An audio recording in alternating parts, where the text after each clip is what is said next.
네, 안녕하세요. 오늘은 5분 내세김 10주차 같이 한번 살펴보도록 하겠습니다. 저희 쟁의행위 수단 방법의 정당성 같이 한번 봤었는데요.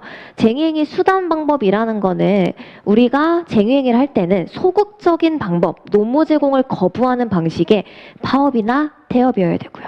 폭력 파괴 행위에 의한 거면 안 되고요. 또 뭐도 있었어요? 공정성 원칙. 쟁의 기간 중에 임금 지급을 목적으로 하는 쟁의를 해서는 안 되고 재산권과 조화되어야 됐죠. 그때 우리가 주로 이 정당성을 판단하게 되는 것은 직장 점거랑 피켓팅이었습니다. 직장 점거의 정당성 어떻게 판단합니까? 그쵸. 일병전배. 직장 점거가 일부분이고 병존적이어서 사용자의 지배 관리를 배제하지 않는다면 가능하다, 정당하다. 근데 뭐는 안 됩니까? 전면적이고 배타적인 방식으로 이루어지는 것은 정당하다라고 보기가 어려울 것이다. 이때 일부분 병존적으로 이루어져서 사용자, 직접 근로계약을 체결한 사용자와의 관계에서는 정당하다라고 했을 때 뭐가 문제가 될 수가 있죠? 두 가지가 있죠. 공동으로 사용하는 공간. 사용자와 제상자가 공동으로 사용하는 공간에 대해서 점거를 한 경우와 어떤 경우? 도급인 사업장에 점거를 한 경우인데 각각 정당성을 판단하는 키워드가 달라집니다. 이때 전제는 뭐예요? 이것의 정당성은 있다라는 전제입니다. 그러면 공동 사용하는 공간은 어떻게 해야 된다? 명시적, 추정적인 제3자의 승낙이 있었어야 될 거고요. 그 다음에 도급인 사업장은 뭐예요? 원칙적으로는 수급인과의 관계에서 정당하다라고 해서 도급인한테까지 정당성이 인정되는 건 아니야. 근데 어때요? 예외적으로 사회통념상 도급인이 용인해야 되는 경우가 있을 수 있다라고 우리 판례는 얘기합니다. 도급인이 왜 용인해줘야 돼요? 근거가 이건 수급인의 삶의 터전이고 그 다음에 애초에 그 장소를 누가 제공했어요? 도급인이. 그리고 도급인도 수급인 근로자에 의해 일정 이익을 누리죠. 그러니까 너네가 좀 참아줘야 될 경우가 있을 수 있어. 그럼 용인해야 되는 경우인지를 뭘로 판단합니까? 쟁의행위의 목적이나 경위, 방법이라든지 기간, 행위, 태양. 그 다음에 점거한 어떤 장소의 성질 아니면은 종래의 이용관계. 그리고 참가한 근로자의 숫자, 장소 이런 것들을 종합해서 이게 용인될 정도인지 아닌지를 판단하는 거죠. 그 다음에 피켓팅 한번 가보시면은 여러분 우리 피켓팅은 대체 근로랑 같이 엮일 수 있었죠.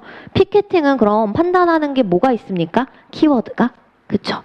평화적인 언어적 설득의 범위 내라면 인정이 될 것이나 그 이외에 폭행, 협박, 물리적 강제라면 허용되기 어려울 것이다.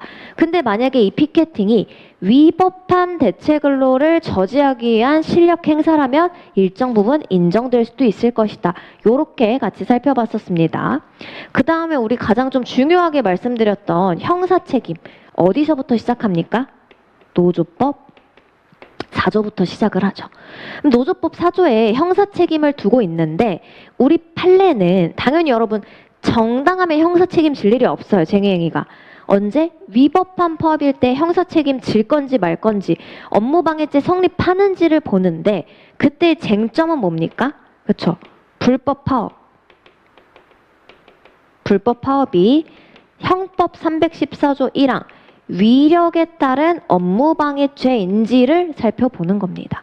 그때 우리 판례 입장, 종전 판례와 최근 판례 입장을 여러분 구분하셔야겠죠. 종전 판례의 입장은 무엇입니까? 이게 너네 파업하는 거는 그냥 혼자 하는 게 아니잖아. 개개의 노무정지를. 개개의 노무정지를 어떻게 했다? 조직화해서 집단적으로 노무 제공을 거부하는 투쟁행위라는 성격에 비추어 보면은 이거는 뭐다? 위력이라고 보는 거예요. 집단적 투쟁행위라는 성격에 비추어 봤을 때 뭐라고 합니까? 정당행위로서 위법성이 조각되지 않는다면 이건 위력 업무 방해죄야 라고 보니까 종전 판례의 입장은 뭐예요? 파업이 사실상 위력, 형법상 업무방해죄 구성 요건에 해당한다라고 보는 입장인 거죠. 근데 최근 판례는 뭐라고 말합니까? 그치. 이게 단순히 부작위에 그치지 않고 주장관철 목적으로 이를 넘어서 집단적으로 투쟁하는 거기 때문에 위력에 해당하는 요소가 있어 이렇게 얘기합니다. 그건 무슨 뜻이에요? 무조건 위력이라고 볼 게 아니라 위력인지 아닌지 판단을 좀 해야 돼. 언제 위력이 됩니까? 갑자기 전격적으로 이루어져서 예측하지 못한 시기에 전격적으로 이루어져서 심대한 혼란이나 막대한 손해를 초래하는 경우에 그렇게 해서 어떤 경우 사용자의 사업 계속에 관한 자유의사를 제압 혼란케 할 그런 정도의 경우에는 위력이라고 봐서 그때에는 책임을 지는 게 맞지. 그러니까 애초에 불법 파업이어도 여기에 해당하지 않으면 뭐가 아닐 수 있는 거예요? 구성요건, 위력에 해당하지 않아서 그냥 책임을 안 질 수도 있는 겁니다. 그랬을 때 우리 전격적인지는 예측 가능성을 판단하는 건데요. 더 나아온 최근 대법원에서는 뭐라고 판단을 해줘요?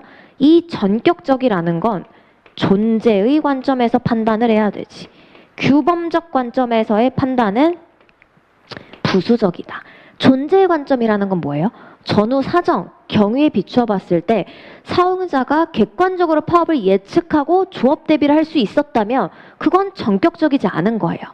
규범적인 관점에서 불법 파업인데 설마 감행하리라고 예상하지 못했다. 이런 것들은 부수적으로 고려하는 게 타당하다 이렇게 얘기를 해주죠. 우리 태업과 무노동 무임금 원칙 요것도 중요하게 봤었는데요. 어디서부터 시작해야 됩니까? 태업과 무노동 무임금 원칙은 불완전하지만 근로를 제공하죠. 근데 여기에 무노동 무임금 원칙이 적용되는가? 우리 판례는 뭐라고 해요? 불완전하지만 근로를 제공하는 태업에도 파업과 마찬가지로 무노동 무임금 원칙이 적용된다라고 본다. 그럼 그때 문제가 되는 건 뭐예요? 그러면 삭감은 얼마만큼 해야 돼? 삭감 범위에 대해서 우리 판례에 따르면 여러분 원칙은 뭡니까? 원칙? 어쨌든 불완전한 근로 제공이니까 삭감의 원칙은 개개인의 근로 제공의 불완전성. 이 사람이 원래 100개 만들던 거 태업해서 80개 만들었다. 그러면 20%를 감액하는 거예요. 근데 예외가 있죠. 예외의 또 구조가 있습니다. 어떤 경우? 일단은 여기서 시작하죠. 협동작업입니다. 그래서 나 혼자 태업하는 게 거기서 끝나지 않아. 다른 근로자한테도 생산성에 영향을 주는 구조여서 뭐 할 수 없다? 요렇게 할 수가 없어. 어떻게 해야 된다고요? 영향을 주는 구조이기 때문에 지금 전체 우리 공장 전체 생산성 저하를 가지고 판단을 할 수밖에 없고요. 태업 이외에 다른 요인은 전혀 없고 중요한 거 뭐였어요? 어떤 거? 여기서 오히려 살펴봤을 때 태업 시간보다 뭐가 훨씬 커요? 그 태업 기간에 생산성 하락 비율이 훨씬 크고 사실상 태업의 불완전성 정도가 몇 프로에 가깝다? 100%에 가까워서 근로자별로 삭감을 할 때 생산성 저하를 기준으로 판단한다기보다는 생산성 저하보다 태업 시간을 비율적으로 삭감한 게 훨씬 더 유리하다라는 점을 고려하면 어떻게 할 수 있다? 태업 시간 전부를 마치 파업처럼. 판례에 이렇게 표현은 안 돼 있어요. 여러분은 어떻게 답안에 현출하셔야 돼요? 태업 시간 전부를 비율적으로 임금에서 삭감하여 공제하는 것이 불합리하다라고 볼 수 없다라고 표현하셔야 되는데 이해하실 땐 뭐예요? 태업을 2시간 했어요. 일했어요? 안 했어요? 했어. 근데 마치 이거는 지금 100% 불완전성 제공한 거라고 볼 수 있기 때문에 어떻게 한다? 이걸 마치 일을 안 한 것처럼 2시간 전부 감액하는 것이 가능하다 이렇게 봤던 겁니다. 그리고 조금만 더 정리해 볼게요. 노조 전임자들은 태업하면 그럼 어떻게 돼요? 마찬가지. 무노동무임금 원칙 적용되는 것처럼 태업에 대해서도 당연히 삭감을 해야 된다. 파업의 그 원리가 그대로 태업했을 때 전임자도 적용이 되는데 그럼 전임자 얼마 삭감한다고요? 평균 태업 시간을 비율적으로 적용해서 삭감할 것이다. 이렇게 정리됐었던 거 잘 한번 체크해 주시면 좋을 것 같습니다.